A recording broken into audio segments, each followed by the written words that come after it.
Clip number 374 انشاءاللہ عز و جل۔ اس کلپ میں سورہ اعراف کی آیت نمبر 144 سے 145 تک کی تلاوت، ترجمہ اور تفسیر قرآن صراط الجنان سنیں گے۔ بسم اللہ الرحمن الرحیم۔ اللہ کے نام سے شروع جو نہایت مہربان رحمت والا ہے۔ قال یا موسیٰ انی اصطفیتک علی الناس برسالاتی وبکلامی فخذ ما آتیتک وکن من الشاکرین۔ ترجمہ، اللہ نے فرمایا اے موسیٰ، میں نے اپنی رسالتوں اور اپنے کلام کے ساتھ تجھے لوگوں پر منتخب کر لیا، تو جو میں نے تمہیں عطا فرمایا ہے اسے لے لو اور شکر گزاروں میں سے ہو جاؤ۔ قال یا موسیٰ، فرمایا اے موسیٰ۔ اللہ تعالیٰ نے حضرت موسیٰ علیہ السلام کو دیدار کے مطالبے پر منع فرما دیا تھا۔ اس آیت میں اللہ تعالیٰ حضرت موسیٰ علیہ السلام پر کیے گئے انعامات کو گنوا کر انہیں تسلی دیتے ہوئے شکر کرنے کا حکم دے رہا ہے۔ گویا کہ اللہ تعالیٰ نے ان سے ارشاد فرمایا کہ اے موسیٰ، دیدار کا مطالبہ کرنے پر اگرچہ تجھے منع کر دیا گیا، لیکن میں نے تمہیں فلاں فلاں عظیم نعمتیں تو عطا فرمائی ہیں، لہٰذا دیدار سے منع کرنے پر اپنا سینہ تنگ نہ کرو۔ تم ان نعمتوں کی طرف دیکھو جن کے ساتھ میں نے تمہیں خاص کیا کہ میں نے اپنی رسالتوں کے ساتھ تجھے لوگوں پر منتخب کر لیا اور تمہیں مجھ سے بلا واسطہ ہم کلامی کا شرف عطا ہوا، جبکہ دیگر انبیاء و مرسلین علیہ السلام سے فرشتے کے واسطے سے کلام ہوا۔ حضرت موسیٰ علیہ السلام کا اپنے زمانے کے لوگوں پر انتخاب ہوا۔ یاد رہے کہ آیت میں جو بیان ہوا کہ اللہ تعالیٰ نے حضرت موسیٰ علیہ السلام کو اپنی رسالتوں اور اپنے کلام کے ساتھ لوگوں پر منتخب کر لیا، اس میں لوگوں سے مراد ان کے زمانے کے لوگ ہیں، اور اس میں کوئی شک نہیں کہ حضرت موسیٰ علیہ السلام اپنے زمانے کے لوگوں میں سب سے زیادہ عزت و مرتبے والے، شرافت و وجاہت والے تھے، کیونکہ آپ صاحب شریعت تھے اور آپ پر اللہ عز و جل کی کتاب تورات بھی نازل ہوئی۔ لہٰذا اس سے حضرت ابراہیم علیہ السلام اور تاجدار رسالت صلی اللہ تعالی علیہ وسلم پر حضرت موسیٰ علیہ السلام کی فضیلت ثابت نہیں ہوتی۔ وَكَتَبْنَا لَهُ فِي الْأَلْوَاحِ مِن كُلِّ شَيْءٍ مَوْعِظَةً وَتَفْصِيلًا لِكُلِّ شَيْءٍ فَخُذْهَا بِقُوَّةٍ وَأْمُرْ قَوْمَكَ يَأْخُذُوا بِأَحْسَنِهَا سَأُرِيكُمْ دَارَ الْفَاسِقِينَ۔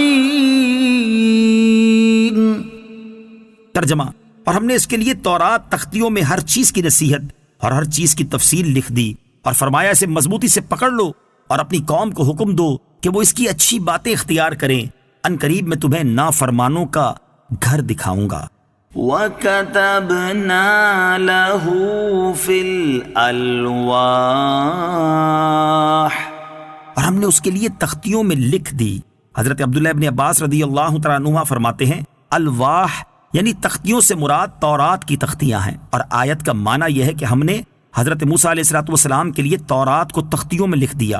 جن تختیوں میں تورات کو لکھا گیا وہ زبرجد یا زمرد کی تھی، اور ان کی تعداد 7 یا 10 تھی۔ تورات عید الاضحیٰ کے دن حضرت موسیٰ علیہ السلام کو عطا ہوئی۔ نیز اس آیت میں مزید یہ چیزیں بیان ہوئی ہیں۔ نمبر 1، ہر چیز کی نصیحت۔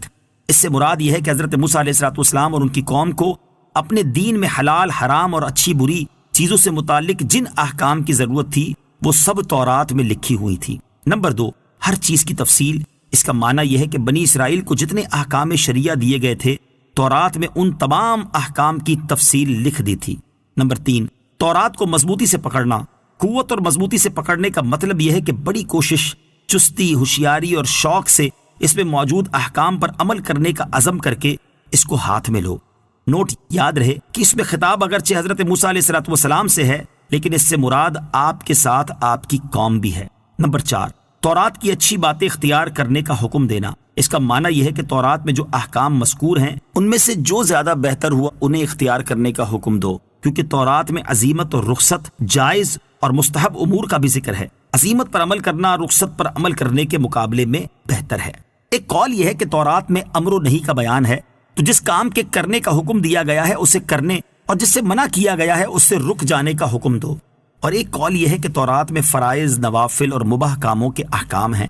فرائض و نوافل پر عمل کرنا بہترین عمل ہے، اور صرف فرائض پر عمل کرنا اس سے کم درجے کا ہے، اور مباح پر عمل کرنا اس سے بھی کم درجے کا ہے۔ تو جو عمل بہترین ہے اس کے کرنے کا حکم دو۔ سأريكم دار الفاسقين، ان قریب میں تمہیں نافرمانوں کا گھر دکھاؤں گا۔ مفسرین نے اس آیت کے کئی معنی بیان کیے ہیں۔ حضرت حسن اور عطا رحمۃ اللہ تعالی علیہما نے کہا بے حکموں کے گھر سے جہنم مراد ہے، اور حضرت قتادہ رضی اللہ تعالیٰ عنہ کا قول ہے کہ معنی یہ ہے کہ میں تمہیں شام میں داخل کروں گا اور گزری ہوئی امتوں کے منازل دکھاؤں گا جنہوں نے اللہ عز و جل کی مخالفت کی تاکہ تمہیں اس سے عبرت حاصل ہو۔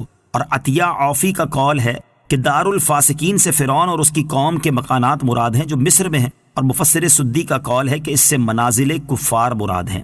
کلبی نے کہا کہ اس سے عاد و سمود اور ہلاک شدہ امتوں کے منازل مراد ہیں جن پر عرب کے لوگ اپنے سفروں میں ہو کر گزرا کرتے تھے۔